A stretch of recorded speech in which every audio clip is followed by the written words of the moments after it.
তো আমরা কি এরকমটা ভাবতে পারি যে বাংলাদেশি বংশোদ্ভূত যারা বিভিন্ন দেশের বাইরে লিগে খেলছে তাদেরকে আরো ইনক্লুশনের সুযোগ থাকছে? আমরা সব দর্শকদেরকে ধন্যবাদ দিতে যাচ্ছি যেন ওরা অনেক আগে এসেছে, আজকে আমাদেরকে শৃঙ্খলাভাবে মাঠে প্রবেশ করেছে।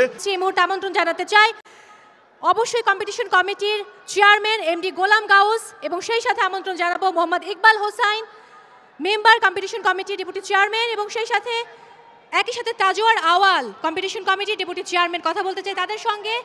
প্লিজ ডানে চলে আসবেন। হাতের সময় যেহেতু কম, একটু জানতে চাই যে সে 1973 কুয়ালালামপুরে মুখোমুখি হয়েছিল বাংলাদেশ এবং সিঙ্গাপুর, 1-1 গোলে ড্র হয়েছিল ম্যাচটি, এবং 2015 সালে ঠিক 10 বছর আগে এই স্টেডিয়ামে তারা মুখোমুখি হয়েছিল, 2-1 গোলে আমরা হেরেছিলাম। আজকে সময় এসেছে সেই গোল পুষিয়ে দেবার, কি মনে হচ্ছে? আমার মনে হয় ইনশাল্লাহ আমাদের যে প্রস্তুতি আছে দলের, আমার মনে হয় যে প্লেয়ার্সরা এই প্র্যাকটিস ম্যাচ খেলেছে, আমরা দেখেছি যে আমার মনে হয় বাংলাদেশ আজকে সিঙ্গাপুরের কাছে জয়লাভ নিয়ে বের হবে। গ্রেট, আমরা দেখেছি হামজা চৌধুরী রয়েছেন, ফাহমিদুল রয়েছেন, সোম আছে আমাদের জামাল ভুইয়া, এবং আপনারা যেভাবে উদ্যোগ নিয়েছেন বাফুফে, সামনে কি ইনিশিয়েটিভ থাকতে পারে আপনাদের? আমাদের তো আমরা জানেন 27 তারিখে একটা ক্যাম্প আছে যে ওপেন সেশনস হবে, যে প্রবাসী বাঙালিরা যারা খেলতে আসবে ওনারা ট্রায়ালস দিতে পারবে। তো আমি ইনশাল্লাহ বিশ্বাস করি যে এই ট্রায়ালসের মাধ্যমে আমরা আরও ভালো ভালো প্রবাসী বাঙালিদেরকে পাবো আমাদের দলের জন্য জয়েন করার জন্য। তো আমরা কি এরকমটা ভাবতে পারি যে বাংলাদেশি বংশোদ্ভূত যারা বিভিন্ন দেশের বাইরে লিগে খেলছে তাদেরকে আরও ইনক্লুশনের সুযোগ থাকছে? আমরা সব দর্শকদেরকে ধন্যবাদ দিতে যাচ্ছি যেন ওরা অনেক আগে এসেছে, আজকে আমাদেরকে শৃঙ্খলাভাবে মাঠে প্রবেশ করেছে। তো সবাইকে ধন্যবাদ, এবং আমি সবাইকে শুভেচ্ছা জানাতে চাই, আর আমি আমন্ত্রণ জানাতে চাই আপনারা যারা গেম আজকে এনজয় করেন। থ্যাংক ইউ সো মাচ, অনেক অনেক ভালোবাসা। এবারে আমন্ত্রণ জানাবো আরও একজনকে। আমরা জানি যে আমাদের এই যাত্রায়, অর্থাৎ ফুটবলের এই নতুন যাত্রায় আমরা পেয়েছি অনেককেই, এবং এর মধ্যে আমন্ত্রণ জানাচ্ছি SM Mahbubul Alam, managing director, Walton hitech industries PLC। Hello, welcome. কেমন লাগছে?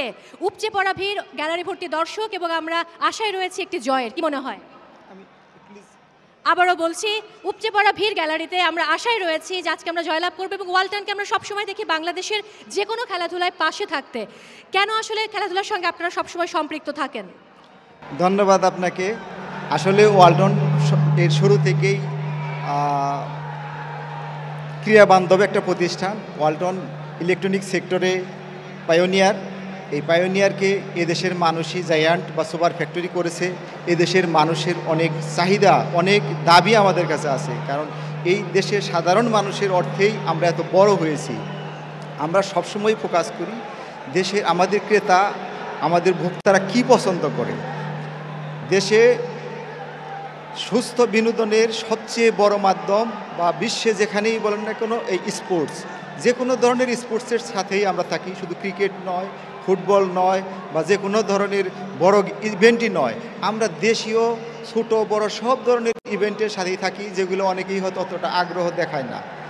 আজকের যে এই যে ফুটবলের নতুন আমেজ সৃষ্টি হয়েছে, এই আমেজ আসলে আমি দেখেছি আমি যখন কলেজে পড়তাম ওই সময় এই স্টেডিয়ামে আমি খেলা দেখতাম।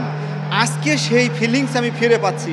এটা আসলেই বলার মতো একটা ঘটনা, যে আমি ভাষায় প্রকাশ করে শেষ করতে, এত ভালো লাগছে।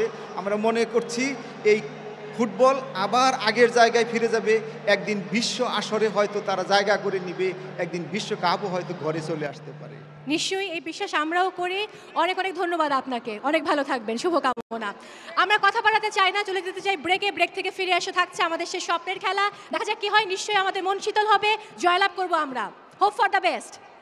For more updates, subscribe to our YouTube channel and click on the bell icon. Follow us on Facebook and Instagram. Download T-Sports app to enjoy exciting games and highlights. Visit tsports.com.